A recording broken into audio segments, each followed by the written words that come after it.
കുറേ കാലമായിട്ട് നമ്മളെ ചാനലിൽ വരണം ഞാൻ ആഗ്രഹിച്ച ഒരു പോഡ്കാസ്റ്റാണിത്. വേറെ ഒന്നുമല്ല, നമ്മളെ ഈ ഒരു യങ്സ്റ്റേഴ്സ് അല്ലെങ്കിൽ പഠിക്കുന്ന മക്കളാണെങ്കിലും ഇവർ ഏറ്റവും കൂടുതൽ ഫേസ് ചെയ്യുന്ന ഒരു ക്വസ്റ്റ്യനാണ് ഡിഗ്രി ആവശ്യമുണ്ടോ, അല്ലെങ്കിൽ എന്ത് കരിയറാണ്. ഇങ്ങനെ ഈ കരിയർ ഡിഗ്രി ഇത് റിലേറ്റഡ് ആയിട്ടുള്ള ഒരുപാട് ക്വസ്റ്റ്യൻസ് ഇവർ ഫേസ് ചെയ്യുന്നുണ്ട്. സോ ഈ ഒരു പ്രോബ്ലം അല്ലെങ്കിൽ ഇവർ ഈ ക്വസ്റ്റ്യൻസ് സോൾവ് ചെയ്യാൻ വേണ്ടിയിട്ട് നമുക്ക് ഏറ്റവും ആപ്റ്റ് ആയിട്ടുള്ളൊരു ഗസ്റ്റാണ് ഇന്ന് നമുക്ക് വന്നിട്ടുള്ളത്. ഹാരിസൺ കോ അക്കാഡമിയിലുള്ള മാർക്കറ്റിംഗ് സ്കൂളിൻ്റെ ഹെഡ്, ഇവിടെ 1000 സ്റ്റുഡൻസിനെ പ്ലേസ്ഡ് ചെയ്യാൻ വേണ്ടിയിട്ട് അന്ന് ആ പ്ലേസ്മെൻറ്റ് ഡിപ്പാർട്ട്മെൻറ്റ് ഹെഡ് ചെയ്തിട്ടുണ്ടായിരുന്ന ആദിലാണ് നമ്മൾ ഗസ്റ്റ് ആയിട്ടുള്ളത്. അതിൽക്ക welcome to the show. Hi. So ഞാൻ ഡയറക്റ്റ് ക്വസ്റ്റ്യനിലേക്ക് പോകണം, വേറെ എങ്ങോട്ട് പോകുന്നില്ല. ഒരുപാട് മക്കൾ ഡിഗ്രി പഠിച്ചിറങ്ങുന്നുണ്ട്, ഇപ്പോഴും പല ആൾക്കാർക്കും ജോബില്ല. സോ ശരിക്കും ഈ ഡിഗ്രീനെ കൊണ്ട് കാര്യമുണ്ടോ? ഡിഗ്രിനെ കൊണ്ട് കാര്യമുണ്ടോ എന്ന് ചോദിച്ചാൽ ഡിഗ്രിനെ കൊണ്ട് കാര്യമുണ്ട്. പക്ഷേ എന്ത് കാര്യമാണെന്ന് ചോദിച്ചാൽ ഇപ്പോൾ നിങ്ങൾക്ക് കുറച്ച് ഫ്രണ്ട്സുമായിട്ട് കുറച്ച് എക്സ്പോഷർ കിട്ടി, ഒരു 3 വർഷം ലൈഫ് എക്സ്പ്ലോർ ചെയ്യുക. അതല്ലെങ്കിൽ കുറച്ച് എന്താ പറയുക, കോളേജസിലൊക്കെ ആണെങ്കിൽ പൊളിറ്റിക്സ് കാര്യങ്ങളിലൊക്കെ ഇൻവോൾവ് ആയിട്ടൊരു കുറച്ച് സ്കില്ല് ഡെവലപ്പ് ചെയ്യുക. പക്ഷേ ഈ ഒരു എന്താ പറയുക, കോളേജിൽ ഒരു 3 ഇയർ ഡിഗ്രി ആണെങ്കിൽ പഠിച്ച് കഴിയുന്ന സമയത്തേക്ക് ഈ ഒരു ഡിഗ്രി കൊണ്ട് ജോലിയിലെത്തുക എന്നുള്ളത് പോസിബിൾ അല്ല. നിങ്ങൾ കുറച്ച് സ്കില്ല് ഡെവലപ്പ് ചെയ്യാൻ പറ്റും, കുറച്ച് എക്സ്പോഷർ കിട്ടും, കുറച്ച് കണക്ഷൻസ് കിട്ടും, നെറ്റ്വർക്ക് ബിൽഡ് ചെയ്യാം. പക്ഷേ ഇതുകൊണ്ടൊന്നും ഒരു ജോബ് എന്നുള്ളതിൽ ഒരു കമ്പനി ഒരു ജോബിലേക്ക് ഒരാളെ നോക്കുന്ന സമയത്ത് ഈ ഒരു സ്കില്ലുകളല്ല കമ്പനീസിന് വേണ്ടത്. അതല്ലെങ്കിൽ 3 വർഷത്തെ നമ്മുടെ ഡിഗ്രി സിലബസ് എന്ന് പറഞ്ഞാൽ എല്ലാ ഇൻ്റർവ്യൂസിലും പല ഷോസിലും പല ഇൻസ്റ്റാഗ്രാം റീൽസിൽ വരെ നമ്മൾ കാണാറുണ്ട്, നമ്മളുടെ സിലബസ് ഔട്ട്ഡേറ്റഡ് ആണ്, നമ്മുടെ സിസ്റ്റം ഔട്ട്ഡേറ്റഡ് ആണ്. അതായത് ജോബിന് വേണ്ടിയിട്ടല്ല, നമ്മളൊരു കുറേ കാര്യങ്ങൾ കാണാതെ പഠിക്കുകയാണ്. ഇപ്പോൾ ഫോർ എക്സാമ്പിൾ ബികോം ആണെങ്കിൽ ബികോമിൽ എന്താണ്, പിന്നെ ക്രെഡിറ്റ് എന്താണ്, ഡെബിറ്റ് എന്താണ്, അവിടെ ഇവിടെയും കള്ളി വരച്ച് അങ്ങോട്ടും ഇങ്ങോട്ടും എഴുതാൻ മാത്രമേ ആൾക്കാർ പഠിക്കുന്നുള്ളൂ. അതല്ലാതെ ഇതൊരു അക്കൗണ്ടൻറ്റ് ഫീൽഡിലേക്ക് ബികോം കഴിഞ്ഞ ഒരാളാണെങ്കിൽ അക്കൗണ്ടൻറ്റ് ഫീൽഡിലേക്ക് പോകാനോ, അതല്ലെങ്കിൽ BBA കഴിഞ്ഞ ഒരാൾ ഒരു ബിസിനസ് റൺ ചെയ്യുന്ന ഏതെങ്കിലും ഒരു പൊസിഷൻ ഓപ്പറേഷനിലാണെങ്കിലോ HR ഒന്നും ഇവർ റെഡി ആക്കുന്നില്ല. അതുകൊണ്ട് നമ്മുടെ ഡിഗ്രീസ് അതല്ലെങ്കിൽ നമ്മുടെ എഡ്യൂക്കേഷൻ സിസ്റ്റം ഒരിക്കലും ഒരു ജോബ് റെഡി എഡ്യൂക്കേഷൻ സിസ്റ്റം അല്ല. സോ അവരെ ഇപ്പോൾ കമ്മ്യൂണിക്കേഷൻ ഇമ്പ്രൂവ് ആക്കുക, പാർട്ടി അല്ലെങ്കിൽ ആ ഒരു നമ്മളെ പേഴ്സണാലിറ്റി ഇമ്പ്രൂവ് ആക്കുക എന്നല്ലാതെ ജോബിന് വേണ്ടി നമ്മൾ ഒരിക്കലും റെഡി ആക്കുന്നില്ല. ഒരു ഡിഗ്രിയും ഇപ്പോൾ ഇല്ല. നമുക്ക് ജോബ് അതായത് ഫോർ എക്സാമ്പിൾ കുറച്ച് ഡിഗ്രീസ് ബിടെക് ആണെങ്കിലും അതല്ലെങ്കിൽ MBBS ഒക്കെ ആണെങ്കിൽ വിട്ടേക്കാം. അതല്ലാതെ നമ്മളുടെ normal degrees BBA, BA English, BA economics, ഇങ്ങനെ ഒരുപാട് കോഴ്സസ് നമ്മുടെ യൂണിവേഴ്സിറ്റികളുണ്ട്. ഈ ഡിഗ്രികളുടെ കാര്യമാണ് പറഞ്ഞത്. നല്ല കോളേജുകളിലുള്ള ബിടെക്കുകളാണെങ്കിലും അതല്ലെങ്കിൽ MBBS ഒക്കെ ആണെങ്കിൽ MBBS എന്തായാലും ആ ഒരു ഡിഗ്രിയാണ്, അതിൽ വേറെ ഒന്നും ചെയ്യാനില്ല. അപ്പോൾ എന്ത് ചേഞ്ച് കൊണ്ടുവന്നാലേക്കും ഇത് കുട്ടികളെ ജോബ് ഓറിയൻറ്റഡ് ആയിട്ട് മാറ്റാൻ ഹെൽപ്പ് ചെയ്യാം? ജോബ് ആ ഒരു ഡിഗ്രിയിൽ എന്ത് ചേഞ്ച് കൊണ്ടുവന്നാലാണ് ജോബിലേക്ക് ആളെ ഹെൽപ്പ് ചെയ്യാം? അതായത് ഇപ്പോൾ തന്നെ നമ്മുടെ യൂണിവേഴ്സിറ്റി പുതിയൊരു ചേഞ്ച് കൊണ്ടുവന്നിട്ടുണ്ട്, 4 ഇയർ ഡിഗ്രി എന്നുള്ളത്. ഈ ഒരു 4 ഇയർ ഡിഗ്രിയിൽ അവർ കൊണ്ടുവന്നിട്ടുള്ള ഇന്റേൺഷിപ്പ് ഇൻക്ലൂഡഡ് ആക്കിയിട്ടുണ്ട്. കമ്പനീസിൽ പോയിട്ട് ഇന്റേൺഷിപ്പ് ചെയ്യുക, കമ്പനി കൾച്ചർ പഠിക്കുക, ഇതൊക്കെ വേണ്ടിയിട്ടാണ്. അതല്ലെങ്കിൽ എന്തെങ്കിലും ഒരു സ്കില്ല് പഠിച്ചെടുക്കുക, ഏത് ജോബിലേക്കാണ് അവർ പോകുന്നത് അതിലേക്കുള്ള ഒരു സ്കില്ല് ആൾറെഡി പഠിച്ചെടുക്കുക എന്നുള്ളതിന് വേണ്ടിയാണ് ഈ 4 ഇയർ ഡിഗ്രി കൊണ്ടുവന്നിട്ടുള്ളത്. അപ്പോൾ ഏതൊരു ജോബിലേക്കാണ് ഈ സ്റ്റുഡൻറ്റ് പോകുന്നത് അതല്ലെങ്കിൽ ഒരു കാൻഡിഡേറ്റ് പോകുന്നത്, അതിന് വേണ്ട സ്കില്ലുകൾ ഡെവലപ്പ് ചെയ്യാൻ വേണ്ടിയിട്ട് ഈ ഡിഗ്രി പഠിപ്പിക്കണം. അതല്ലെങ്കിൽ എന്താ, എക്സ്പോഷർ കിട്ടണം, പ്രാക്ടിക്കൽ എക്സ്പോഷർ കിട്ടണം. തിയറി ഞാൻ പഠിച്ചത് BCom C ആണ്, കമ്പ്യൂട്ടർ ആപ്ലിക്കേഷനാണ്. ഞാൻ ഒരു ദിവസം പോലും കമ്പ്യൂട്ടർ ലാബിൽ പോയിട്ട് കമ്പ്യൂട്ടർ പഠിച്ചിട്ടില്ല. ബുക്കിൽ തിയറി മാത്രം പഠിച്ചിട്ടേ ഉള്ളൂ. അതല്ലാതെ എനിക്ക് യാതൊരു പ്രാക്ടിക്കൽ നോളേജും ഇല്ല. ഇങ്ങനെ ഒരു ഡിഗ്രി പഠിച്ചുകൊണ്ട് കാര്യമല്ല. പക്ഷേ പ്രാക്ടിക്കലായിട്ട് ഇപ്പോൾ കമ്പ്യൂട്ടർ ആപ്ലിക്കേഷൻ പഠിക്കുന്ന ഒരു സ്റ്റുഡൻ്റ് ആണെങ്കിൽ ഒരു കമ്പനിയിൽ പോയിട്ടോ അല്ലാതെയോ പ്രാക്ടിക്കലി പഠിച്ചെടുക്കുകയാണെങ്കിൽ ഓക്കെ, അത് അവരെ ജോബിന് ഹെൽപ്പ് ചെയ്യും. ഓക്കെ. പക്ഷേ ഇപ്പോഴും ഗൾഫിൽ പല കമ്പനീസ് നോക്കുകയാണെന്നുണ്ടെങ്കിൽ അവരെ ബേസിക് ക്വാളിഫിക്കേഷൻ ഡിഗ്രി വെക്കുന്നില്ലേ? ബേസിക് ക്വാളിഫിക്കേഷനായിട്ട് ഡിഗ്രി വെക്കുന്നുണ്ട്. പക്ഷേ ആ ഡിഗ്രി കൊണ്ട് ആ ഡിഗ്രിയുള്ള എത്ര ആൾക്കാർക്ക് ജോബ് കിട്ടുന്നുണ്ട് നോക്കണം. ഒരു ഡിഗ്രി കൊണ്ട് മാത്രം അവർക്ക് ജോബ് കിട്ടുക. ഡിഗ്രി നമുക്കൊരു ബാക്കപ്പ് പ്ലാൻ ആക്കി എടുക്കാം. ഞാൻ മുമ്പ് പറഞ്ഞിട്ട് ഡിഗ്രി എപ്പോൾ ഒരു ബാക്കപ്പ് പ്ലാൻ ആക്കി വെക്കാം. നിങ്ങൾക്ക് ഡിഗ്രി ക്വാളിഫിക്കേഷൻ ചോദിക്കുന്ന സ്ഥലത്തേക്ക് അതൊരു ബാക്കപ്പ് പ്ലാൻ ആക്കി വെക്കാം. അതല്ലാതെ ആ ഡിഗ്രി ഒരു ജോബിന് വേണ്ടിയിട്ടുള്ളതാക്കി വെക്കാൻ പാടില്ല. 2 വ്യത്യാസമുണ്ട്. അതായത് നമ്മൾ ഡിഗ്രി പഠിക്കുന്നു, ആ ഡിഗ്രി കൊണ്ട് ജോബ് കിട്ടുമെന്ന് വിചാരിക്കരുത്. ഡിഗ്രി അവിടെ നിന്നോട്ടെ, ഡിഗ്രി ക്വാളിഫിക്കേഷൻ ഒരു ബാക്കപ്പ് ആയിട്ട് എവിടെയെങ്കിലും ചോദിക്കുന്നത് അവിടെ യൂസ് ചെയ്യാം. പക്ഷേ ഈ ഡിഗ്രി കൊണ്ട് മാത്രം ജോലി കിട്ടില്ല. കാരണം ലക്ഷക്കണക്കിന് ആൾക്കാർ ഇവിടെ ഡിഗ്രി കഴിഞ്ഞ് ഇറങ്ങുന്നുണ്ട്, അവർക്ക് ആർക്കും ജോബ് കിട്ടില്ല. എല്ലാവരും ഒരേ പാറ്റേണിലാണ് നിൽക്കുന്നത്. അതായത് 3 ഇയർ ഡിഗ്രി 4 ഇയർ ഡിഗ്രി കഴിഞ്ഞ് ഇറങ്ങുന്ന ഒരാളും ലക്ഷക്കണക്കിന് ആൾക്കാർ ഒരു ഡിഫറൻസ് ഇല്ല. അവർ പ്രത്യേകിച്ച് ഒന്നും പഠിച്ചെടുക്കുന്നില്ല, പ്രത്യേകിച്ച് ഒരു സ്കില്ലും ഇല്ല. പിന്നെ ആ ഒരു ഡിഗ്രി കൊണ്ട് ഉപയോഗമില്ല. അപ്പോൾ ആ ഒരു ഡിഗ്രിയോട് കൂടി എന്തെങ്കിലും സ്കില്ല് ഡെവലപ്പ് ചെയ്യാം, അതാണ് വേണ്ടത്. അപ്പോൾ ഈ +2 കഴിഞ്ഞ ഒരാൾക്ക് നല്ല സ്കില്ലുണ്ടെന്ന് വിചാരിച്ചു, ഡിഗ്രി ഇല്ല, അങ്ങനത്തെ ഒരാൾക്ക് പുറത്തൊക്കെ ഓപ്പർച്യൂണിറ്റി ഉണ്ടോ? ഒരുപാടുണ്ട്. ഞാനിപ്പം ഞാൻ പറഞ്ഞില്ല, ഞാൻ പ്ലേസ്മെൻറ്റിലായിരുന്നു വർക്ക് ചെയ്തിട്ടുള്ളത്. പ്ലേസ്മെൻറ്റിൽ ഞാൻ വർക്ക് ചെയ്യുന്ന സമയത്ത് സ്കിൽ ഓറിയൻറ്റഡ് ആയിട്ടുള്ള പല കോഴ്സുകൾ, for example digital marketer, graphic designer, cinematographer, video editor, ഇവർക്കൊക്കെ നല്ല സാലറിയും ഉണ്ട്. ഒരു കമ്പനി പോലും ഇവർക്ക് ഡിഗ്രി ഉണ്ടോ അതല്ലെങ്കിൽ ഇവർ എന്താണ് ഇവർ എന്താണ് പഠിച്ചിട്ടുള്ളത് നല്ല ചോദിച്ചിട്ടുള്ളത്. ഇവരെ പോർട്ട്ഫോളിയോ അയക്കും, ഇവരെന്താണ് ചെയ്തത് കാണട്ടെ, ഇവർക്ക് എന്തൊക്കെ അറിയാം, ഇവർക്ക് ഈ ഒരു സ്കില്ലുകളുണ്ടോ, ഇവർക്ക് ഫോട്ടോഷോപ്പ് അറിയോ, അതല്ലെങ്കിൽ ഇവർക്ക് ആഡ് റൺ ചെയ്യാൻ അറിയോ, ഇങ്ങനെയുള്ള സ്കില്ലുകളാണ് കമ്പനിക്ക് നോക്കിയത്. അതല്ലാതെ ഇവർക്ക് ഡിഗ്രി ഉണ്ടോ, പ്ലസ് ടുവിന് എത്ര മാർക്ക് ഉണ്ട്, ഇതൊന്നും കമ്പനീസിന് ഇപ്പോൾ അറിയേണ്ട ആവശ്യമില്ല. അപ്പോൾ ഒരു കമ്പനി ഒരു എംപ്ലോയിനെ എടുക്കുന്ന സമയത്ത് അവർ ഏറ്റവും കൂടുതൽ നോക്കുന്ന സ്കിൽസ് എന്താക്കാം അയാളുടെ അടുത്ത്? ഒന്ന്, അവർക്ക് പ്രാക്ടിക്കലായിട്ടുള്ള സ്കില്ലുണ്ടോ എന്ന് നോക്കും. അതായത് തിയറി മാത്രം പഠിച്ചു വരുന്ന, ഇൻ്റർവ്യൂസിൽ ആൻസർ പറയാൻ മാത്രം അറിയുന്ന ഒരാളെ കമ്പനീസിന് വേണ്ട. പിന്നെ കമ്പനീസ് നോക്കുന്നത് ഇവരുടെ ആറ്റിറ്റ്യൂഡാണ്. ഈ ഒരു ആറ്റിറ്റ്യൂഡ്, ഒരു പ്രോബ്ലം വന്നാൽ എങ്ങനെ ഫേസ് ചെയ്യാൻ പറ്റും, അതല്ലെങ്കിൽ ഗ്രോത്ത് മൈൻഡ് സെറ്റ് ഉള്ള ആളോ, ഈ ഒരു ആറ്റിറ്റ്യൂഡാണ് വേണ്ടത്. അതല്ലാതെ കംപ്ലയിൻറ്റ് പറയുന്ന, എന്തെങ്കിലും ഒരു ചെറിയ മിസ്റ്റേക്ക് കണ്ടെത്തുന്ന അങ്ങനെയുള്ള ആളല്ല കമ്പനീസിന് വേണ്ടത്. കമ്പനീസിന് വേണ്ടത് ഏതെങ്കിലും ഒരു പ്രോബ്ലം വന്നാൽ കണ്ടെത്തിയിട്ട് അത് സോൾവ് ചെയ്യാൻ, അതായത് കംപ്ലയിൻറ്റ് കണ്ടുപിടിച്ച് അത് സോൾവ് ചെയ്യാൻ സ്കില്ലുള്ള ആൾക്കാരാണ് വേണ്ടത്. പിന്നെ ഒന്ന് വേണ്ടത് ഗ്രോത്ത് മൈൻഡ് സെറ്റ്. ഞാൻ പറഞ്ഞു, ഇങ്ങനെയുള്ള കുറച്ച് ആറ്റിറ്റ്യൂഡും അതല്ലെങ്കിൽ കമ്മ്യൂണിക്കേഷൻ സ്കിൽസ് ഞാൻ ഉദ്ദേശിക്കുന്നത് ഇംഗ്ലീഷ് മാത്രമല്ല. നമുക്കൊരു ഐഡിയ ഉണ്ടെങ്കിൽ അത് കമ്മ്യൂണിക്കേറ്റ് ചെയ്യാൻ പറ്റണം. നിങ്ങൾക്കൊരു സ്കിൽ ഉണ്ടെങ്കിൽ അത് കമ്മ്യൂണിക്കേറ്റ് ചെയ്യാൻ പറ്റിയില്ലെങ്കിൽ അത് വേസ്റ്റ് ആണെന്നാണ് പറയുന്നത്. അതായത് നിങ്ങളെ സ്കില്ലപ്പയും അതല്ലെങ്കിൽ നിങ്ങൾക്ക് എന്തെങ്കിലും നോളജ് ഉണ്ടെങ്കിൽ അത് കമ്മ്യൂണിക്കേറ്റ് ചെയ്യാൻ പറ്റണം. അത് ടീമിനോടാണെങ്കിലും നിങ്ങളുടെ മാനേജേഴ്സിനോടാണെങ്കിലും അത് വൃത്തിയിൽ കമ്മ്യൂണിക്കേറ്റ് ചെയ്യാൻ പറ്റണം. അങ്ങനെയുള്ള ആൾക്കാരെയാണ് കമ്പനീസ് ഇപ്പം നോക്കുന്നത്. ഞാൻ ഇപ്പോൾ കണ്ടിട്ടുണ്ട് ഒരുപാട് ആൾക്കാർ സ്കില്ലുണ്ടായിട്ടും ആ സ്കില്ല് പുറത്തോട്ട് എക്സ്പ്രസ് ചെയ്യാനുള്ള ടാലൻറ്റ് ഇല്ലാത്തതിനോ നിന്നൊന്നും ഒരുപാട് ആൾക്കാരെ കണ്ടിട്ടുണ്ട്.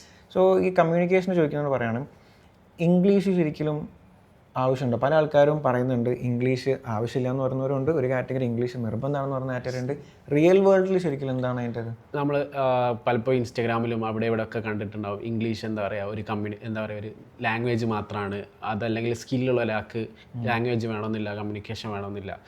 നിങ്ങളുടെ നാട്ടിൽ ഒരു നോർമൽ കമ്പനിയിൽ മാത്രം വർക്ക് ചെയ്യാൻ ഉദ്ദേശിക്കുന്ന ഒരാളാണെങ്കിൽ നിങ്ങൾ കമ്മ്യൂണിക്കേഷൻ്റെ ആവശ്യമില്ല. ബട്ട് നിങ്ങൾ കേരളത്തിന് പുറത്ത്, അതല്ലെങ്കിൽ നിങ്ങളുടെ സ്റ്റേറ്റിന് പുറത്തേക്ക് പോവുക, അതല്ലെങ്കിൽ രാജ്യത്തിന് പുറത്തേക്ക് പോവുക, അതല്ലെങ്കിൽ നിങ്ങളുടെ സ്ഥലത്ത് തന്നെ ഒരു വലിയ കമ്പനിയാണ്, അവിടെ ഒരുപാട് വലിയ ക്ലയൻസ് ഉണ്ട്, പുറത്തുനിന്നുള്ള ക്ലയൻസ് ഉണ്ട്, അവിടെ ബാക്കിയുള്ള ആൾക്കാരോട് അല്ലെങ്കിൽ ആ കമ്പനിയിൽ തന്നെ വേറെ കുറേ രാജ്യത്തു നിന്നോ അതല്ലെങ്കിൽ വേറെ കുറേ സ്റ്റേറ്റ്സിൽ നിന്നുള്ള ആൾക്കാർ വർക്ക് ചെയ്യുന്നുണ്ട്. ഇങ്ങനെയുള്ള ഒരു കമ്പനിയിലാണ് നിങ്ങൾ വർക്ക് ചെയ്യാൻ ഉദ്ദേശിക്കുന്നത്, നിങ്ങൾ അവിടെ ഗ്രോത്ത് ആഗ്രഹിക്കുന്നുണ്ട്, ഇങ്ങനെയുള്ള ഒരു കമ്പനീസിലേക്ക് നിങ്ങൾ നോക്കുന്നുണ്ടെങ്കിൽ ഇംഗ്ലീഷ് കമ്മ്യൂണിക്കേഷൻ എന്തായാലും വേണം. ആ ഫ്ലുവൻസി എന്ന് ഞാൻ പറയുന്നില്ല, നിങ്ങൾ ശശി തരൂരോ അതല്ലേ ഫാൻസി ഇംഗ്ലീഷ് ഒന്നും വേണമെന്നില്ല. നിങ്ങളുടെ ഐഡിയാസ്, നിങ്ങളുടെ ഉള്ളിലുള്ള കാര്യങ്ങൾ പറയാൻ, അതല്ലേ നിങ്ങളോട് ഒരു കാര്യം ചോദിക്കുന്ന സമയത്ത് അത് കൃത്യമായിട്ട് കമ്മ്യൂണിക്കേറ്റ് ചെയ്യാൻ പറ്റുമോ നോക്കണം. എൻ്റെ തന്നെ ഒരു എക്സ്പീരിയൻസ് പറയുകയാണെങ്കിൽ, ഞാൻ പ്ലേസ്മെൻറ്റിൽ വർക്ക് ചെയ്യുന്ന സമയത്ത് ഒരു MNC കമ്പനിയിൽ ഹൈലി സ്കിൽഡ് ആയിട്ടുള്ള ഒരു ഗ്രാഫിക് ഡിസൈനറെ ഇൻ്റർവ്യൂവിന് അറ്റൻഡ് ചെയ്യിപ്പിച്ചു. ഫസ്റ്റ് ഇൻ്റർവ്യൂ അല്ലായിരുന്നു, അവർ കുറച്ച് ടാസ്കുകൾ കൊടുത്തു. അവർ ഫസ്റ്റ് അവരുടെ പോർട്ട്ഫോളിയോ കൊടുത്തു. പോർട്ട്ഫോളിയോ കണ്ടപ്പോൾ തന്നെ അവർക്ക് ഭയങ്കര ഇമ്പ്രസ്ഡ് ആയി. ഇവനെ കിട്ടിയാൽ കൊള്ളാമെന്നിട്ട് പറഞ്ഞു. അതിനുശേഷം അവരൊരു ടാസ്ക് കൊടുത്തപ്പോൾ ആ ടാസ്ക് ആണെങ്കിലും ഏറ്റവും അടിപൊളിയായിട്ട് ആൾ ചെയ്തു കൊടുത്തു. നമ്മൾ ആ സമയത്ത് ഇൻ്റർവ്യൂവിലേക്ക് 2-3 ആൾക്കാരുണ്ടായിരുന്നു. അതിൽ ഏറ്റവും അടിപൊളിയായിട്ട് ചെയ്തിട്ടുള്ള ആൾ ഇവരെന്തായാലും പറഞ്ഞു, ഇവനെ നമുക്ക് എന്തായാലും എടുക്കണം. ലാസ്റ്റ് റൗണ്ട് നമ്മൾ മാനേജറായിട്ടൊന്ന് സംസാരിക്കണം എന്ന് മാത്രം പറഞ്ഞു. അങ്ങനെ മാനേജറുമായിട്ട് സംസാരിക്കുന്ന സമയത്ത് ആൾക്ക് ഇംഗ്ലീഷിൽ ഒന്നും പറയാൻ കിട്ടില്ല. ബാംഗ്ലൂരാണ് കമ്പനി ബേസ്ഡ് ചെയ്തിട്ടുള്ള MNC ആയിട്ടുള്ളൊരു ഭയങ്കര ഏജൻസിയാണ്. പക്ഷേ ഈ ഒരു റൗണ്ടിലെത്തിയ സമയത്ത് ആൾക്കൊന്നും കമ്മ്യൂണിക്കേറ്റ് ചെയ്യാൻ പറ്റില്ല. കമ്മ്യൂണിക്കേറ്റ് ചെയ്യാൻ പറ്റാത്തത് കൊണ്ട് മാത്രം ആ ഒരു ജോബ് പോയി. കാരണം അവിടെ ആ ഒരു ടീമിലുള്ളത് ചിലപ്പോൾ 1-2 മലയാളീസ് ആയിരിക്കും, ബാക്കി 10-15 ആൾക്കാർ വേറെ കമ്പനി അതല്ല വേറെ ലാംഗ്വേജ് സംസാരിക്കുന്ന ആൾക്കാരായിരിക്കും. അപ്പോൾ നല്ല ഗ്രാഫിക് ഡിസൈനർ ആണെങ്കിലും ആ ഒരു ഐഡിയ കമ്മ്യൂണിക്കേറ്റ് ചെയ്യാൻ പറ്റില്ല. അതുകൊണ്ട് അയാളെക്കാട് കുറച്ച് സ്കില്ല് താഴെയുള്ള പക്ഷേ അത്യാവശ്യം കമ്മ്യൂണിക്കേറ്റ് ചെയ്യാൻ പറ്റുന്ന, സ്കില്ലില്ല എന്നല്ല, അത്യാവശ്യം കുറച്ച് സ്കില്ല് കുറവുള്ള പക്ഷേ നന്നായി കമ്മ്യൂണിക്കേറ്റ് ചെയ്യാൻ പറ്റുന്ന ഒരാൾക്ക് ജോബ് കിട്ടും. സോ ഫ്ലുവൻസി അല്ല, നമ്മളെ ഐഡിയാസും നമ്മളെ കാര്യങ്ങളും കൺവേ ചെയ്യാൻ പറ്റണം. നമ്മളുടെ ടാലൻറ്റ് വേസ്റ്റ് ആയി പോകും. അതായത് കമ്മ്യൂണിക്കേഷൻ ഇല്ലാത്ത ഒരാളുടെ ടാലൻറ്റ് വേസ്റ്റ് ആണ്. അത് ബാക്കിയുള്ള ഒരാളിലേക്ക് എത്തിക്കാൻ പറ്റണം. ഓക്കെ. സോ നമ്മൾ കാണുന്നുണ്ട് പല കോളേജ് ആയാലും സ്കൂളായിരുന്നുണ്ടെങ്കിലും അവിടെ പല ടോപ്പേഴ്സായിട്ട് സ്കോർ ചെയ്തിട്ടുള്ള മാർക്ക് വാങ്ങിയിട്ടുള്ള പല ആൾക്കാരും ഇന്ന് എവിടെ എത്താണ്ടും ആവറേജ് അല്ലെങ്കിൽ തീരെ പഠിക്കാത്ത മക്കൾ ചിലപ്പോൾ നല്ല രീതിയിൽ ജോബിലേക്ക് കയറി പോകുന്നത് കാണുന്നുണ്ട്. അതെന്തുകൊണ്ടായിരിക്കും? നമ്മളുടെ ടോപ്പേഴ്സിനെ എങ്ങനെയാണ് അളക്കുന്നത് വെച്ചാൽ, പലപ്പോഴും നമ്മുടെ എക്സാം സിസ്റ്റം എന്ന് പറയുന്നത് കാണാതെ പഠിച്ചിട്ട് മാർക്ക് സ്കോർ ചെയ്യുക എന്നുള്ളതാണ്. ആ ഒരു മാർക്ക് സ്കോർ, അതായത് കാണാതെ പഠിക്കാനുള്ള, അതല്ലെങ്കിൽ എന്താ പറയുക ബൈ ഹാർട്ട് ലേണിംഗിൽ സ്കില്ലുള്ള ആൾക്കാരാണ് ടോപ്പേഴ്സ് എന്ന് പറയുന്നത്. അത് മാത്രമാണ് നമ്മൾ നോക്കുന്നതെങ്കിൽ അവരായിരിക്കും ടോപ്പേഴ്സ്. പക്ഷേ ഇവർ പ്രാക്ടിക്കലി എങ്ങനെ ഒരു കമ്പനിക്ക് മുമ്പിൽ, അതല്ലെങ്കിൽ റിയൽ വേൾഡിൽ അവരുടെ സ്കിൽ എത്രത്തോളമാണ് നമുക്ക് മനസ്സിലാവില്ല. അതായത് പ്രോബ്ലം സോൾവിങ് സ്കിൽസ് ഉണ്ടോ, അതല്ലെങ്കിൽ ഒരു എന്താ പറയുക ഒരു സ്റ്റേജിന് മുന്നിൽ വന്നിട്ട് 4 വാക്ക് സംസാരിക്കാൻ പറഞ്ഞാൽ നന്നായിട്ട് സംസാരിക്കാൻ പറ്റുന്നുണ്ടോ, ഇങ്ങനെയുള്ള കുറേ കാര്യങ്ങളുണ്ട്. ഇതിലൊക്കെ ചിലപ്പം അവർക്ക് പറ്റുന്നുണ്ടാവില്ല, പക്ഷെ അവർ നന്നായിട്ട് മാർക്ക് സ്കോർ ചെയ്യുന്നുണ്ട്. അവർക്ക് ഒരു ഇൻ്റർപേഴ്സണൽ സ്കിൽസോ കാര്യങ്ങളോ ഒന്നും ഉണ്ടാവില്ല. പക്ഷേ ടോപ്പേഴ്സ് ആയതുകൊണ്ട് മാത്രമല്ല അങ്ങനെയുള്ള ആൾക്കാർ നന്നായിട്ട് ഇൻ്റർപേഴ്സണൽ സ്കിൽസ് ഉള്ള ആൾക്കാരുണ്ടാവും, നന്നായിട്ട് കമ്മ്യൂണിക്കേറ്റ് ചെയ്യാൻ പറ്റുന്ന ആൾക്കാരുണ്ടാവും. പക്ഷേ ഇവരുടെ ടോപ്പേഴ്സ് എന്ന് പറയുന്നത് എക്സാമിനെ മാത്രം ഓറിയൻറ്റഡ് ആണെങ്കിൽ അവർ ടോപ്പേഴ്സ് അല്ല എന്നാണ് നമ്മൾ മനസ്സിലാക്കേണ്ടത്. അവിടെ ഈ ബാക്കിയുള്ള സ്കിൽസ് ഉള്ള ആൾക്കാരാണ്. അത് ചിലപ്പോൾ ഒരു മിഡിൽ സ്റ്റുഡൻ്റ് ആയിരിക്കും, ചിലപ്പോൾ ബാക്ക്വേർഡ് സ്റ്റുഡൻസ് ആയിരിക്കും. പക്ഷേ അവർക്ക് ക്ലാസ്സിൽ മാർക്ക് ഉണ്ടാവില്ല, മറ്റ് സ്കില്ലുകൾ നന്നായിട്ട് പെർഫോം ചെയ്യാൻ പറ്റുന്നുണ്ടാവും. റിയൽ വേൾഡിൽ മാർക്സിനുള്ള ഇമ്പോർട്ടൻസ് അവിടെ നമ്മൾ പ്രോപ്പറായിട്ട് കമ്മ്യൂണിക്കേറ്റ് ചെയ്യുക, അവിടെ പ്രോബ്ലം സോൾവിങ്ങിനാണ് കൂടുതൽ ഇമ്പോർട്ടൻസ്. റിയൽ വേൾഡ് സ്കിൽസ്, അതായത് പുറത്തേക്ക് ഇറങ്ങിയിട്ട് ഇവൻ എന്ത് ചെയ്യാൻ പറ്റുന്നുള്ളത് മാത്രമാണ് നോക്കുക. അതല്ലാതെ നമ്മൾ ഹിസ്റ്ററിയിൽ ഒരുപാട് താജ്മഹൽ എങ്ങനെ ഉണ്ടാക്കി, എത്ര ആൾക്കാർ പണിയെടുത്തു, ഇതൊക്കെ കാണാതെ പഠിച്ച് മാർക്ക് സ്കോർ ചെയ്യുന്ന ആൾക്കാരല്ല ഇമ്പോർട്ടൻ്റ് ഉള്ളത്. Okay okay okay. സോ ഇപ്പോൾ പല ആൾക്കാരും പറഞ്ഞു, ഞാൻ എല്ലാ ഇൻ്റർവ്യൂവിലും എല്ലാ പോഡ്കാസ്റ്റിലും ചോദിക്കുന്ന കാര്യമാണ്, 9 to 5 ജോബ് ട്രാപ്പാണെന്ന് പറയുന്ന ആൾക്കാരുണ്ട്, 9 to 5 ജോബ് ഗുഡ് എന്ന് പറയുന്ന ആൾക്കാരുണ്ട്. ഇപ്പോൾ ഇത്രയും ആൾക്കാരെ പ്ലേസ്ഡ് ആക്കി അതിൽ തന്നെ ഒരുപാട് കമ്പനീസിൽ ഇപ്പോൾ വർക്ക് ചെയ്ത് എക്സ്പീരിയൻസ്ഡ് ആണ്. അതിൽ എൻ്റെ എക്സ്പീരിയൻസിൽ 9 to 5 ഒരു ട്രാപ്പാണോ അല്ലെങ്കിൽ അതൊരു നല്ലതാണോ? 9 to 5 ജോബ് അത് രണ്ട് POV ഉണ്ട്. അങ്ങനെ പറയുകയാണെങ്കിൽ ഫോർ എക്സാമ്പിൾ 9 to 5 ജോബ് നിങ്ങളൊരു നോർമൽ എംപ്ലോയി ആണെങ്കിൽ, അതായത് ഡേ ടു ഡേ നിങ്ങളുടെ വർക്ക് ചെയ്ത് പോയിട്ട് ഇയർലി ഒരു നോർമൽ എന്താ പറയുക ഹൈക്കൊക്കെ കിട്ടിയിട്ട് ഇങ്ങനെ പോകുന്ന ഒരാൾക്ക് എപ്പോഴും ട്രാപ്പ് തന്നെയാണ്. അതല്ല നിങ്ങളൊരു എക്സ്ട്രാ ഓർഡിനറി ആയിട്ടുള്ള ഒരു എംപ്ലോയി ആണ്, അതല്ലെങ്കിൽ കമ്പനിയിൽ ഒരു ഇമ്പോർട്ടൻറ്റ് റോളിലുള്ള ഒരാളാണ്, അതായത് ഇമ്പോർട്ടൻറ്റ് റോളിലേക്ക് വളർന്നു വരാൻ പറ്റുന്ന ഒരാളാണെങ്കിൽ, നിങ്ങൾക്ക് കേപ്പബിലിറ്റി ഉള്ള ഒരാളാണെങ്കിൽ നിങ്ങൾക്ക് ഒരു ട്രാപ്പല്ല. കാരണം നിങ്ങൾക്ക് അവിടെ ജോബ് പൊസിഷൻ മാറിക്കൊണ്ടേയിരിക്കും, നിങ്ങൾക്ക് ഹൈക്ക് വന്നുകൊണ്ടേയിരിക്കും. അത് നോർമൽ ഹൈക്ക് ആയിരിക്കില്ല, 50 to 100% വരെ ഇയർലി ഹൈക്ക് നിങ്ങൾക്ക് ഉണ്ടാക്കാൻ പറ്റും. അങ്ങനെ ഒരുപാട് ആൾക്കാരുണ്ട് അങ്ങനെയുള്ള ഹൈക്ക് കിട്ടുന്ന ആൾക്കാർ. അങ്ങനെയുള്ള ഹൈക്കൊക്കെ ഉണ്ടാക്കിയിട്ട് നിങ്ങൾക്ക് കറക്റ്റായിട്ട് സാലറി മാസം കിട്ടുന്നുണ്ട്, അതായത് നിങ്ങൾക്ക് ഒരു റിയൽ ഇൻകം ഉണ്ട്. അങ്ങനെയുള്ള ഒരാൾക്ക് ഒരിക്കലും ട്രാപ്പല്ല. അതല്ല നിങ്ങളിപ്പോൾ ഒരു ബിസിനസ് ഓണർ ആണെങ്കിൽ 1% ബിസിനസ് ഓണേഴ്സ് മാത്രമാണ് റിയൽ വേൾഡിൽ സക്സസ് ആവുന്നുള്ളൂ. ബാക്കിയുള്ള എല്ലാവരും ഓരോ മാസം അവസാനമാവുന്ന സമയത്ത് റോൾ ചെയ്യാണ്, ക്യാഷിന് വേണ്ടി റോൾ ചെയ്യാണ്. ആ ഒരു സമയത്ത് നിങ്ങൾക്ക് സാലറി കറക്റ്റ് കിട്ടുന്നുണ്ട്, നല്ലൊരു സാലറി ഏൺ ചെയ്യാനും പറ്റുന്നുണ്ടെങ്കിൽ ഒരിക്കലും അത് ട്രാപ്പല്ല. ബട്ട് ഞാൻ നേരത്തെ പറഞ്ഞ പോലെ നിങ്ങളൊരു നോർമൽ എംപ്ലോയി ആണ്, ഒരു ആവറേജ് എംപ്ലോയി ആണെങ്കിൽ നിങ്ങൾക്ക് അത് ട്രാപ്പാണ്. പക്ഷെ അങ്ങനെ ഒരു ആവറേജ് എംപ്ലോയിക്ക് ഒരു റിയൽ വേൾഡിലേക്ക് വന്നിട്ട് ഒരു ബിസിനസ് ചെയ്യാൻ പറ്റുമെന്നും കൂടി ആലോചിക്കേണ്ടതുണ്ട്. ആ ഒരു സ്കില്ലുള്ള ഒരാൾക്ക് റിയൽ വേൾഡിൽ വന്നിട്ട് എന്താ പറയുക നല്ല രീതിയിൽ ഒരു ബിസിനസ് റൺ ചെയ്യാൻ പറ്റുമോ എന്നുള്ളത് നമ്മൾ ആലോചിക്കണം. ഞാനത് റിസ്വാൻക്കിനോട് സംസാരിച്ചിട്ടുണ്ടായിരുന്നു. അപ്പോൾ ആൾ പറഞ്ഞു വെച്ചാൽ നിങ്ങൾ പറഞ്ഞ സെയിം തന്നെ പറഞ്ഞു. ഇപ്പോൾ പല CEOസും പുറത്തുനിന്ന് കാണുമ്പോൾ എന്താണ് അവർ വലിയ സംഭവമാണെന്നുണ്ടെങ്കിലും അവർക്ക് അറിയുള്ളൂ അതിലൊരു 1% സക്സസ് നല്ല രീതിയിൽ പോകുന്നുള്ളൂ. ഇപ്പോൾ റിസ്വാൻഖിൻ്റെ തന്നെ ചുറ്റുപാട് നോക്കുകയാണെങ്കിൽ കൂടുതൽ വർക്കിംഗ് പ്രൊഫഷണൽസ് ആണ് ഹാപ്പി ലൈഫ് ശരിക്കും മുമ്പോട്ട് കൊണ്ടുപോകുന്നത്. നമ്മളൊരു ബിസിനസ്സിലേക്ക് ഇറങ്ങുന്ന സമയത്ത് നമ്മൾ ആഗ്രഹിക്കുന്നത് ഒന്ന് നന്നായിട്ട് ഏൺ ചെയ്യുക, പിന്നെ അത് ഫ്രീഡം, അതായത് ടൈം ഫ്രീഡം. നമുക്ക് എപ്പോൾ വേണമെങ്കിലും എവിടെ വേണമെങ്കിലും പോകാൻ പറ്റുക, അതല്ലെങ്കിൽ ഫാമിലിൻ്റെ കൂടെ സ്പെൻഡ് ചെയ്യുക. പക്ഷേ ഞാൻ കാണുന്ന ബിസിനസ് ഓണേഴ്സൊക്കെ ഫുൾ ടൈം ബിസിനസ്സിലാണ്, അവർ 24/7 ബിസിനസ്സിലാണ്. പൈസൻ്റെ കാര്യത്തിലാണ് പലരുടെ കയ്യിൽ സമയത്ത് പൈസ എത്തുന്നില്ല, ബിസിനസ് കറക്റ്റ് റൺ ആവാത്തത് കൊണ്ടോ വേറെ എന്തൊക്കെ ഇഷ്യൂ കൊണ്ടോ അവരുടെ കയ്യിലേക്ക് പൈസ വരുന്നില്ല. പക്ഷെ ഒരു 1% അവിടെയും സക്സസ്ഫുൾ ആണ്. ആ ഒരു 1% ആവാന്നുള്ളത് ഭയങ്കര ഹാർഡായിട്ടുള്ള കാര്യമാണ്. 9 to 5 നിൽക്കുന്നതിനെക്കാട്ടി ഹാർഡാണ് ചിലപ്പോൾ 1%. അതായത് ടൈം ഫ്രീഡം എന്നൊക്കെ പറയുന്നുണ്ടെങ്കിലും പലപ്പോഴും ആൾക്കാർക്ക് ടൈം ഫ്രീഡം കിട്ടുന്നില്ല. അത് വളരെ സക്സസ്ഫുൾ ആവാന്നുള്ളത് ആൾക്കാർക്ക് മാത്രമാണ് ആ ഒരു ഫ്രീഡം എൻജോയ് ചെയ്യാൻ പറ്റുന്നുള്ളത്. ഓക്കെ, അപ്പോൾ നമ്മളിപ്പോൾ 9 to 5 ഒരു ട്രാപ്പാണോ നോക്കുകയാണെങ്കിൽ നമ്മൾ ചൂസ് ചെയ്യുന്ന കമ്പനിനനുസരിച്ചിരിക്കും, നിങ്ങളുടെ സ്കില്ലിനനുസരിച്ചിരിക്കും. കാരണം ഇപ്പോൾ എനിക്ക് തന്നെ അറിയുന്ന വേറൊരു കമ്പനി ഉണ്ട്. അപ്പോൾ അവിടെ എങ്ങനെയാ വെച്ചാൽ ഒരുപാട് വർഷമായിട്ട് വർക്ക് ചെയ്യുന്ന ആൾക്കാർക്ക് പല സമയങ്ങളിലും പൊസിഷൻസ് മാറിയാൽ പോലും സാലറി മാറുന്നില്ല, ഹൈക്ക് പ്രോപ്പറായിട്ട് വരുന്നില്ല. അപ്പം അങ്ങനെ നിൽക്കുന്ന സമയത്ത് ഓഫ് കോഴ്സ് അതൊരു ട്രാപ്പായിട്ട് നമുക്ക് വേണ്ടി കൂട്ടാം. ബട്ട് പ്രോപ്പറായിട്ട് അവരെ മെഷർ ചെയ്തതിനനുസരിച്ചിട്ട് ഹൈക്ക് കാര്യങ്ങൾ കൊടുക്കണമെങ്കിൽ നല്ലതാണ്, ഗുഡ്. നമുക്ക് കരിയറിൽ ഗ്രോത്ത് ഉണ്ടെങ്കിൽ ഇറ്റ്സ് ഗുഡ് അല്ലേ? ഓക്കെ. സോ ഒരു സ്റ്റുഡൻറ്റ് തീരുമാനിക്കുകയാണ് ഡിഗ്രി വേണ്ട, ഞാൻ +2 കഴിഞ്ഞിട്ട് ഒരു സ്കില്ല് എടുക്കാൻ തീരുമാനിക്കുകയാണ്. ഒരുപാട് ഓപ്ഷൻസ് ഉണ്ട്. യൂട്യൂബിൽ ഫ്രീ ആയിട്ട് കോഴ്സസ് എടുക്കാം. ഇനിയിപ്പോൾ അതല്ല യൂഡെമിയിലോ അല്ലെങ്കിൽ സ്കിൽ ഷെയറിലോ പോയാൽ ചെറിയ പേയ്മെൻറ്റിന് വിത്ത് സർട്ടിഫിക്കേഷൻ കോഴ്സ് എടുക്കാൻ പറ്റും. അതല്ലാന്നുണ്ടെങ്കിൽ ഒരുപാട് ഇൻസ്റ്റിറ്റ്യൂട്ടുകളുണ്ട്, വിത്ത് നല്ലൊരു ഹ്യൂജ് എമൗണ്ട് പേ ചെയ്ത് നമുക്ക് പഠിക്കാൻ പറ്റും. സോ ഒരു സ്റ്റുഡൻറ്റിനെ സംബന്ധിച്ചിടത്തോളം ഏതാണ് ബെറ്റർ, ആർക്ക് ഏതാണ് ബെറ്റർ? ഓക്കെ, ഒരു സ്കില്ല് പഠിക്കുമ്പോൾ നമ്മൾ ആദ്യം നോക്കേണ്ട കാര്യം ആ സ്കില്ല് പഠിപ്പിക്കുന്ന ആളാണ്.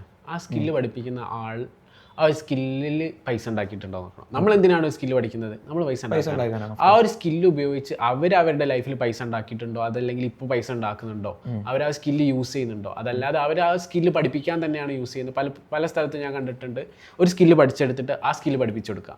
അതല്ലാതെ ആ സ്കില്ല് വെച്ചിട്ട് അവരൊന്നും ക്യാഷ് ഒന്നും ഉണ്ടാക്കിയിട്ടില്ല. നിങ്ങൾ ആ സ്കില്ല് ഉപയോഗിച്ചിട്ട് നിങ്ങൾ ഏൺ ചെയ്തിട്ടുണ്ടെങ്കിൽ ആ ഒരാളെടുത്തു നിന്നാണ് പഠിക്കേണ്ടത്.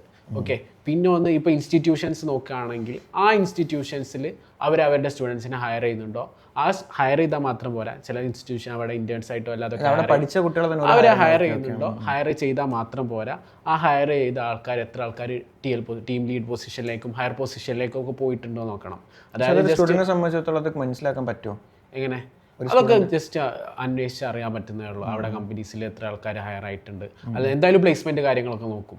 പിന്നെ പ്ലേസ്മെന്റ് എന്തായാലും ഇമ്പോർട്ടൻ്റ് ആണ്. അവിടെ പഠിച്ചിട്ടുള്ള സ്റ്റുഡൻസ് എത്രത്തോളം പ്ലേസ്മെന്റ് കിട്ടിയിട്ടുണ്ട്, ആ പ്ലേസ്മെന്റ് കിട്ടാത്തതിന് എത്ര കംപ്ലൈൻറ്റ്സ് അവിടെ ഉണ്ട്, ഇതൊക്കെ ചോദിച്ചു നോക്കാം. അവിടെയുള്ള സ്റ്റുഡൻസിനോട് ചോദിച്ചു നോക്കാം. അവിടെ പഠിച്ചിറങ്ങിയിട്ടുള്ള കുറേ എംപ്ലോയീസിന് നമുക്ക് ഇപ്പം എല്ലാം ഓപ്പൺ അല്ലേ, ഇൻസ്റ്റാഗ്രാമിലും അവിടെ ഇവിടെ ഒക്കെ അവിടുത്തെ സ്റ്റുഡൻസിനെയും എല്ലാവരെയും നമുക്ക് കിട്ടും. അപ്പം അവിടെ പ്ലേസ്മെന്റ് കറക്റ്റ് നടക്കുന്നുണ്ടോ, പിന്നെ നല്ല പാക്കേജുകൾ അവിടെ വരുന്നുണ്ടോ, അവിടുത്തെ ഹയർ പാക്കേജ് എത്ര വരെ പോയിട്ടുണ്ട്, അതായത് നോർമലി നന്നായിട്ട് പ്ലേസ്മെന്റ് നടക്കുന്നുണ്ട്. പക്ഷെ എല്ലാവർക്കും ഒരു 10,000 5,000 റുപ്പീസിനാണ് പ്ലേസ്മെന്റ് നടക്കുന്നതെങ്കിൽ അവിടെ കിട്ടിയിട്ട് കാര്യമില്ല.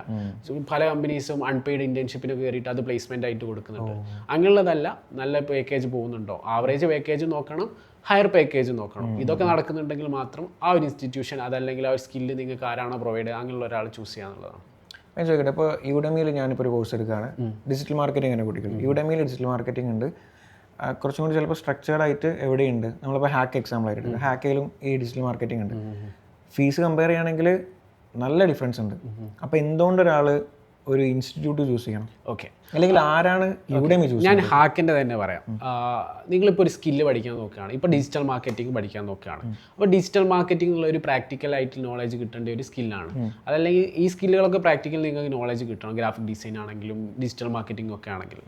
അപ്പോൾ ഞാൻ എപ്പോഴും പറയുന്നത്, നിങ്ങളൊരു സ്കില്ല് ഇങ്ങനെയുള്ള സ്ഥലത്ത് നിന്ന് പഠിക്കുകയാണെങ്കിൽ അതൊരു എന്താ പറയുക, ഒരു മെഡിക്കൽ കോളേജ് ഒരു MBBS പഠിക്കുന്ന പോലെയാണ്. അതായത് MBBS നമ്മൾ എങ്ങനെയാണ് പഠിക്കുന്നത്? മെഡിക്കൽ കോളേജിൽ പോയിട്ട് അവിടെ ഡോക്ടേഴ്സാണ് നമ്മൾ പഠിപ്പിക്കുന്നത്. ഡോക്ടേഴ്സ് എങ്ങനെയാണ് പഠിപ്പിക്കുന്നത്? റിയൽ പേഷ്യൻസിനെ വെച്ചിട്ട് അവരുടെ അസുഖങ്ങൾ കാണിച്ചിട്ട് എന്താ പറയുക, ഈ ഒരു പ്രോബ്ലംസിന് എങ്ങനെ സൊല്യൂഷൻ കൊടുക്കുന്നുണ്ട്. ഈ ഡോക്ടേഴ്സിന് ഇതിൽ എക്സ്പീരിയൻസ് ഉണ്ടാവും. അതായത് റിയൽ വേൾഡിൽ എന്താണ് നടക്കുന്നത് അതോടുകൂടിയാണ് നമ്മൾ പഠിക്കുന്നത്. ഡിജിറ്റൽ മാർക്കറ്റിംഗ് പഠിക്കേണ്ടത് ഏജൻസി ആയിട്ട് റിലേറ്റഡ് ആയിട്ടുള്ള, അതല്ലെങ്കിൽ ഏജൻസി വരുന്ന ഇൻസ്റ്റിറ്റ്യൂഷൻസ് നിന്ന് പഠിക്കാം. അങ്ങനെ ആകുമ്പോൾ എന്താ ഗുണം എന്ന് വെച്ചാൽ അവിടെ റിയൽ ക്ലയൻസ് ഉണ്ടാവും. റിയൽ ക്ലയൻസിൻ്റെ പ്രോബ്ലംസ് നമുക്ക് മനസ്സിലാക്കാൻ പറ്റും. അവിടെ പഠിപ്പിക്കുന്നത് ഈ റിയൽ ക്ലയൻസിനെ ഡീൽ ചെയ്യുന്ന digital marketers, performance marketers, SEO analyst ഇങ്ങനെയുള്ള ആൾക്കാരായിരിക്കും പഠിപ്പിക്കുന്നുണ്ടാവും. അപ്പോൾ ഇവർക്ക് ഇവരുടെ സക്സസ്സുകളും ഇവരുടെ ഫെയിലിയേഴ്സുകളും ഇവർ ഡെയിലി ഫേസ് ചെയ്യുന്ന എല്ലാ കാര്യങ്ങളും സ്റ്റുഡൻസിലേക്ക് കൊടുക്കാൻ പറ്റും. മാത്രമല്ല ഇവിടെ ഇന്റേൺഷിപ്പ് ചെയ്യുകയാണെങ്കിൽ അവർക്ക് റിയൽ ക്ലയൻസിൻ്റെ കൂടെ ഇന്റേൺഷിപ്പ് ചെയ്യാൻ പറ്റും. അതല്ലാതെ നിങ്ങൾ ഒരു 3 months 4 months ഒരു തിയറി ബേസ്ഡ് നോളജാണ് കിട്ടുന്നതെങ്കിൽ അതിൽ കാര്യമല്ല. അതല്ലേ മോക്കപ്പ് വർക്ക്സ് മാത്രം ചെയ്തിട്ടും കാര്യമല്ല. റിയൽ വർക്ക്സ് ചെയ്തിട്ട് നിങ്ങളുടെ റിയൽ വർക്ക്സ് എന്താ പറയുക, നിങ്ങൾ മാർക്കറ്റിൽ എന്താണോ നടക്കുന്നത് അത് കറക്റ്റായിട്ട് പഠിച്ചെടുക്കാൻ പറ്റണം. അവിടുത്തെ പ്രോബ്ലംസ് മനസ്സിലാക്കാൻ പറ്റണം. ഈ പ്രോബ്ലംസ് മനസ്സിലാക്കിയാൽ മാത്രമേ നിങ്ങൾ റിയൽ വേൾഡ് ജോബ് മാർക്കറ്റിലേക്ക് ഇറങ്ങുന്ന സമയത്ത് നിങ്ങൾക്ക് യൂസ് ഉണ്ടാവുള്ളൂ. പക്ഷേ ഇപ്പോൾ എല്ലാണ്ട് ഇത് എടുത്ത് പഠിച്ചിട്ട് സർട്ടിഫിക്കറ്റ് വാങ്ങുന്ന ആൾക്കാരില്ല, അവർക്ക് അപ്പോൾ അതിനെക്കൊണ്ട് ഒരു വാല്യൂ ഇല്ല. ഇപ്പോൾ യുഡെമിയൊക്കെ എടുത്തിട്ട് വാല്യൂ ഉണ്ടോ എന്ന് വെച്ചാൽ, നിങ്ങൾക്ക് ഫോർ എക്സാമ്പിൾ നിങ്ങളൊരു മാർക്കറ്റിംഗ് മാനേജറായിട്ടൊരു ജോബിലേക്ക് പോവുകയാണ്. അപ്പോൾ നിങ്ങൾക്ക് ഡിജിറ്റൽ മാർക്കറ്റിംഗിൽ എന്തെങ്കിലും സർട്ടിഫിക്കേഷൻ ഉണ്ടോ എന്ന് ചോദിക്കുന്നത്, ഈ സർട്ടിഫിക്കേഷൻ കാണിച്ചു കൊടുക്കാൻ പറ്റും. ഒരു MBA ഉള്ള ഒരാൾക്ക് ഒരു ജോബിന് അപ്ലൈ ചെയ്യുന്ന സമയത്ത് ഒരുപാട് സർട്ടിഫിക്കേഷൻ ആഡ് ചെയ്യുകയാണെങ്കിൽ അതൊരു എന്താ പറയുക, ഒരു പോയിന്റാണ്. അതല്ലാതെ ആ ഒരു പ്രാക്ടിക്കൽ നോളജ് അവിടെ ഉണ്ടാവുമെന്ന് എനിക്ക് തോന്നുന്നില്ല. പിന്നെ ഞാൻ മനസ്സിലാക്കിയെന്ന് വെച്ചാൽ, ഇപ്പോൾ അധികം ആൾക്കാരും ഇങ്ങനത്തെ ഷോർട്ട് ടേം അങ്ങനത്തെ കോഴ്സുകൾ എടുക്കുകയാണെന്നുണ്ടെങ്കിൽ, ഇപ്പോൾ യുഡെമിയിൽ സ്കില്ല് കാര്യങ്ങൾ പഠിക്കാൻ വേണ്ടി ഒരു കോഴ്സ് എടുക്കുകയാണെന്നുണ്ടെങ്കിൽ ബാക്കിൽ നിന്ന് ഒരു പുഷ് ഇല്ലാണ്ട് എന്തായാലും മുന്നോട്ട് പോകില്ല. ഇപ്പോൾ ഇൻസ്റ്റിറ്റ്യൂട്ടിൽ പോകുകയാണെന്നുണ്ടെങ്കിൽ ഒരു പുഷ് എന്തായാലും ആ ഭാഗത്ത് നിന്നുണ്ടാവും. അപ്പോൾ അതൊരു ചേഞ്ച് ആയിരിക്കും തോന്നിയിട്ടുണ്ട്. ഇപ്പോൾ ഇന്നെടുക്കാം, എനിക്ക് 2 ഓപ്ഷൻ ഉണ്ടെന്ന് കൂട്ടാം. ഒന്ന്, എനിക്കൊരു സ്പെസിഫിക് സാധനത്തിനോട് പാഷൻ ഉണ്ട്, അത് റിലേറ്റഡ് കരിയർ എടുക്കാം. അല്ലെങ്കിൽ എനിക്ക് കൂടുതൽ സാലറി കിട്ടുന്ന ഒരു കരിയർ ഓപ്പർച്യൂണിറ്റി ഉണ്ട്. ഇത് രണ്ടിന് മുന്നിൽ വന്ന് നിൽക്കുകയാണെന്നുണ്ടെങ്കിൽ ഞാൻ ഏതെടുക്കണം? ഓക്കെ, ഈ ഒരു ചോദ്യത്തിന് പറയുകയാണെങ്കിൽ, നിങ്ങൾക്കൊരു പാഷൻ ഉണ്ടെങ്കിൽ ഞാൻ എപ്പോഴും പറയാം ഒരു പാഷൻ്റെ പുറകെ പോകാൻ തന്നെയാണ്. കാരണം പാഷൻ്റെ പുറകെ പോകുന്ന സമയത്ത് നോർമൽ ജോബ് കിട്ടുന്നതിനായിട്ട് ചിലപ്പം നിങ്ങൾ ഒരുപാട് സ്ട്രഗിൾ ചെയ്യാൻ ചാൻസ് ഉണ്ട്. ആദ്യത്തെ ഇനീഷ്യൽ സ്റ്റേജിൽ നന്നായിട്ട് സ്ട്രഗിൾ ചെയ്യും. പക്ഷേ ഇനീഷ്യൽ സ്റ്റേജിൽ സ്ട്രഗിൾ ചെയ്താലും അവിടെ നിങ്ങൾ കമ്മിറ്റഡ് ആയിരിക്കും, നിങ്ങൾ എന്താ പറയുക നന്നായിട്ട് ഹാർഡ് വർക്ക് ചെയ്യും, അതിൽ ഗ്രോത്ത് ഉണ്ടാക്കാൻ നിങ്ങൾ എന്തായാലും ട്രൈ ചെയ്യും. അപ്പോൾ ആദ്യത്തെ കുറച്ച് വർഷങ്ങൾ അല്ലെങ്കിൽ കുറച്ച് സമയം നിങ്ങൾ സ്ട്രഗിൾ ചെയ്താലും പിന്നീട് നിങ്ങൾ അവിടെ ഒരു മാസ്റ്ററായി മാറുകയാണെങ്കിൽ നിങ്ങൾ നോർമൽ ജോബിലേക്ക് പോകുന്നതിനെക്കാട്ടും നിങ്ങൾക്ക് ഏൺ ചെയ്യാനും പറ്റും, അതേപോലെ തന്നെ എൻജോയ് ചെയ്ത് വർക്ക് ചെയ്യാൻ പറ്റും. അപ്പോൾ ആദ്യത്തെ ഈ സ്ട്രഗിൾ നിങ്ങൾക്ക് ഓവർകം ചെയ്യാൻ പറ്റുന്നതാണെങ്കിൽ എപ്പോഴും പാഷൻ്റെ പുറകെ പോകുക എന്നുള്ളത് തന്നെയാണ് ഞാൻ പറയാനുള്ളത്. ഓക്കെ, സോ പാഷൻ്റെ മുകളിൽ പോയാലാണ് കുറച്ച് കാലം നിന്നാലും കുറച്ച് കഴിഞ്ഞാൽ നമുക്ക് ബെറ്റർ ഓപ്പർച്യൂണിറ്റീസ് ആയാലും നമുക്ക് ആ പ്രോസസ്സ് എൻജോയ് ചെയ്യാൻ പറ്റും. പ്രോസസ്സ് എൻജോയ് ചെയ്യാം. Okay, fine. സോ ഏറ്റവും കൂടുതൽ മക്കൾ സ്ട്രഗിൾ ചെയ്യുന്ന ഒരു ഏരിയ ആണ്, ഒരു തീരുമാനിച്ച് എനിക്ക് ഡിഗ്രി വേണ്ട, സ്കില്ല് മതി എന്നൊരു തീരുമാനിച്ച് നെക്സ്റ്റ് ഇവരെ മുന്നിൽ വരാൻ പോകുന്ന വലിയൊരു പ്രോബ്ലമാണ് എന്ത് സ്കില്ല്. കാരണം പണ്ടത്തെ മാതിരില്ല, ഒരുപാട് ഓപ്പർച്യൂണിറ്റീസ്, ഒരുപാട് സ്കില്ലാണ്. ഡിജിറ്റൽ മാർക്കറ്റിംഗ്, അത് ഇത് ഫൈനാൻസ്, ടെക്നോളജി ഇഷ്ടം പോലെ ഉണ്ട്. ഇതിൽ ഞാൻ ഏതെടുക്കും, എനിക്ക് എന്ത് കരിയർ വേണമെന്ന് ഒരുപാട് ആൾക്കാർ സ്ട്രഗിൾ ചെയ്യുന്നുണ്ട്. അങ്ങനെ നിൽക്കുന്ന ഒരു കുട്ടിയാണെങ്കിൽ ഓരെന്താ ചെയ്യുക? നമുക്കൊരു സ്കില്ല് ചൂസ് ചെയ്യുന്ന സമയത്ത് പലപ്പോഴും നമുക്ക് തന്നെ അറിയില്ല എനിക്ക് എന്ത് സ്കില്ലാണുള്ളതെന്ന്. പക്ഷേ ചില ക്വസ്റ്റ്യൻസ് നമ്മളോട് വേറൊരാൾ ചോദിക്കുന്ന സമയത്ത് നമുക്ക് ഒരു റിയലൈസേഷൻ വരും. ഫോർ എക്സാമ്പിൾ എന്നോട് നിശാല് ചോദിക്കുകയാണ് ഒരു 10 ആൾക്കാരുടെ മുമ്പിൽ വന്ന് സംസാരിക്കാൻ പറ്റുമോ, അതല്ലെങ്കിൽ ആ ഒരു സ്കില്ല് ഇമ്പ്രൂവ് ചെയ്ത് എടുത്തിട്ട് ചെയ്യാൻ പറ്റുമോ ചോദിക്കുകയാണ്. അപ്പോൾ ഞാൻ ആലോചിക്കും, യെസ് എനിക്ക് പറ്റും.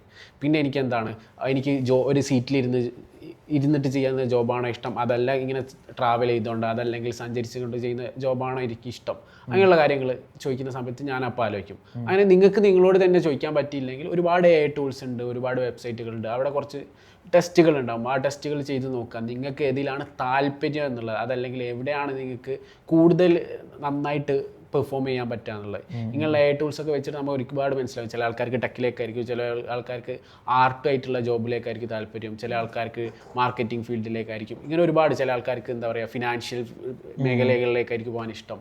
ഇങ്ങനെ നമ്മളുടെ സ്കിൽ എന്താണെന്ന് ചിലപ്പോൾ നമുക്ക് ഉള്ളിലുണ്ടാവും, നമുക്ക് ഒരാൾ ചോദിച്ചാൽ ചിലപ്പോൾ പറയാൻ പറ്റില്ല.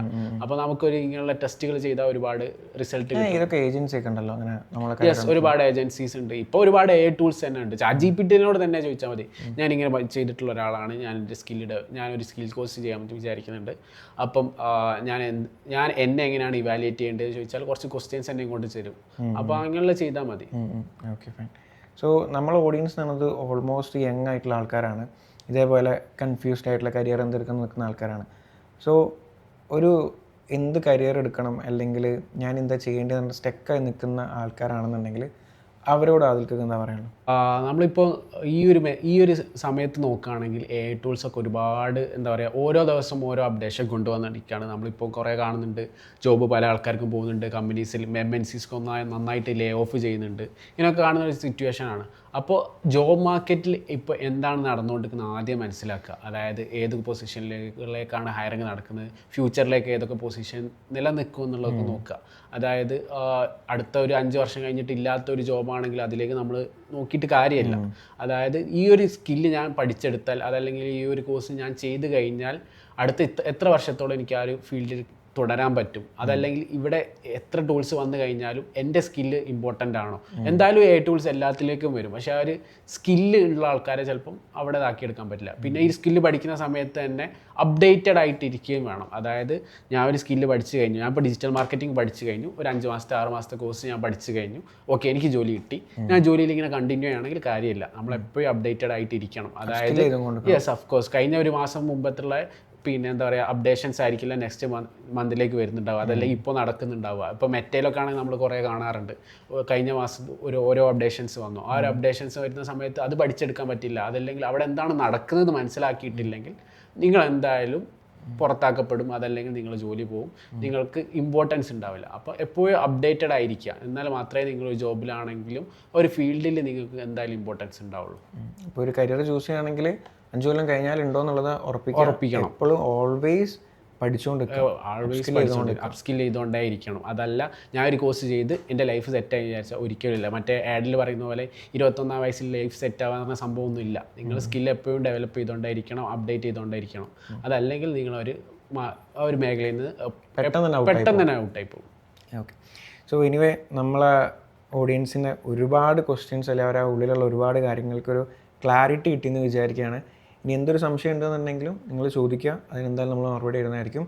ആൻഡ് നമ്മളൊരു കമ്പൈൻഡ് ആയിട്ട് ഒരു പ്രോഗ്രാം പ്ലാൻ ചെയ്യുന്നുണ്ട്. നിങ്ങളെ കരിയർ ഏതിലേക്ക് ചൂസ് ചെയ്യണം എന്നൊക്കെ കൺഫ്യൂസ്ഡ് നിൽക്കുകയാണെന്നുണ്ടെങ്കിൽ നെക്സ്റ്റ് മന്ത്, അതായത് ഒരു മെയ് ഫസ്റ്റ് വീക്ക് ആയിട്ട് നമ്മളൊരു പ്രോഗ്രാം വെക്കുന്നുണ്ട്. ഒരു വെബിനാർ, ഫ്രീ വെബിനാറാണ്. നിങ്ങൾക്ക് അതിൽ ജോയിൻ ചെയ്യാം. അതിൻ്റെ ലിങ്ക് ഞാൻ താഴത്ത് കൊടുക്കുന്നുണ്ട്. സോ ആദിൽക്ക, thank you so much for your time. And നമുക്ക് ഇനിയും കാണാം. ഓക്കെ.